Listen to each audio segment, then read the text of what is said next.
राशि news channel, सच है तो बोलेगा।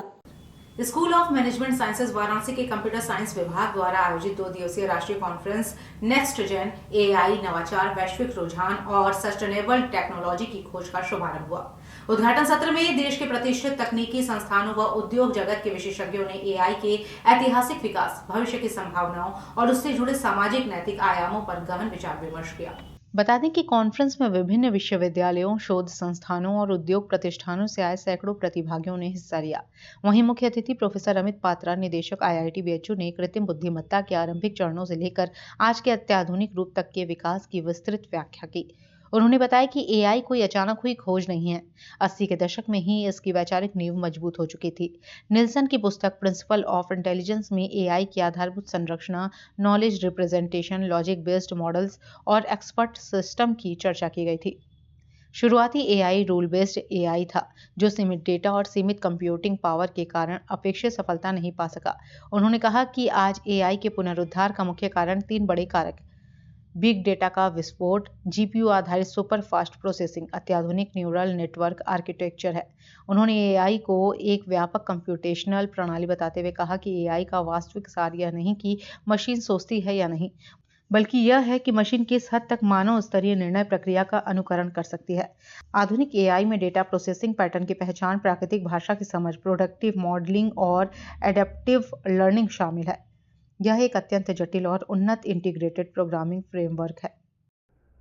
आज हमारे लिए बड़ी ही खुशी का दिन है कि हम आर्टिफिशियल इंटेलिजेंस के नेक्स्ट जनरेशन पर चर्चा करने के लिए 2 दिवसीय सम्मेलन करने जा रहे हैं। और सबसे बड़ी खुशी की बात है कि इसका उद्घाटन हमारे IIT BHU के डायरेक्टर साहब प्रोफेसर अमित जी के हाथों आज होना है। और हमारे कॉरपोरेट से भी 2 स्टॉलवर्ड्स आए हुए हैं। तो आप सभी जानते हैं कि टेक्निकल एजुकेशन जो है, प्रोफेशनल एजुकेशन है, उसमें थ्योरी के अलावे प्रैक्टिकल की बातें जब तक नहीं होंगी तो एजुकेशन पूरा नहीं होगा। तो दोनों तरह के विद्वान बैठे हुए हैं यहाँ, तो आज इनका आशीर्वचन हमें मिलेगा। क्योंकि AI एक नई टेक्नोलॉजी के रूप में आई है और हम सभी जानते हैं कि जब कभी कोई टेक्नोलॉजी आती है तो वो एक मिक्स्ड ब्लेसिंग्स हमारे लिए लाती है। उसमें वंडर्स भी है, हॉरर्स भी है, अच्छाई बुराई दोनों रहता है। लेकिन दोनों का एक सिम्बायोटिक रिलेशनशिप एडजस्ट हो जाता है अपनी ह्यूमैनिटी में। क्योंकि इतना अकल तो सबको है ना कि हमारे लिए क्या अच्छा होगा, क्या बुरा होगा, तो वो उस हिसाब से उसको फ़र्क कर लेता है। तो ये भी जहाँ तक मानवीय बुद्धि की बात है और ये आर्टिफिशियल इंटेलिजेंस की बात है, तो इसमें एक तादाद में रिलेशन लोग बना ही लेंगे। जो पढ़ने वाले हैं, हमारे छात्र हैं या हमारे प्रोफेसर्स हैं, तो ये उसमें किस तरह की दूरी चाहिए और किस तरह की सामंजस्यता चाहिए वो इस्टेब्लिश कर लेंगे। और आगे इसका क्या भविष्य होगा, क्योंकि ये नेक्स्ट जनरेशन AI पर बात होने वाली है। आप किस नजरिए से? जब भी कभी नई टेक्नोलॉजी आती है लोगों को डर तो रहती है, लेकिन जैसा कंप्यूटर आने के बाद अभी हमें सब पता चल रहा है कंप्यूटर कितना डेवलपमेंट में मदद कर रहा है। तो नौकरी का ऑप्शन, हमारा देश की पूरा IT इंडस्ट्री अभी कंप्यूटर के ऊपर ही बची हुई है ना। तो इसी का हमें भी उम्मीद है, हम हमारे बच्चे लोग बहुत स्मार्ट है, वो लोग AI भी सीख जाएंगे। AI को इस्तेमाल करके फिर उसी टाइप का हमें देश में, हम विश्व को दिशा दिखा सकते हैं AI के पूरा इस्तेमाल करके।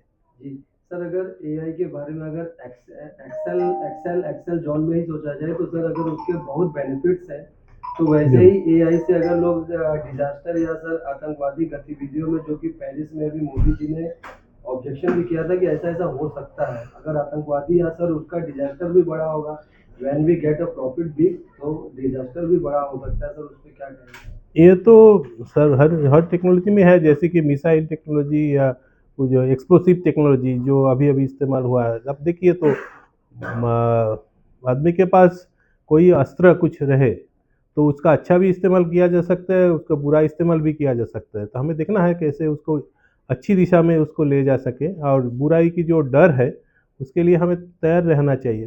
प्रोटेक्शन कानून तो जरूर बन रहा है, साइबर सिक्योरिटी की जो कानून अभी देखना है वो अभी काफ़ी स्ट्रांग या नहीं, क्योंकि आजकल AI के माध्यम से गाड़ी भी आगे चलेगा, ऑटोनोमस ड्राइविंग भी हो सकता है, तो वैसा भी हो सकता है आप दिल्ली जाना चाहता है गाड़ी आपको रंग गलत दिशा पे ले जा रहा है, तो ये बहुत सावधान होना चाहिए इसी सर सब अगर से।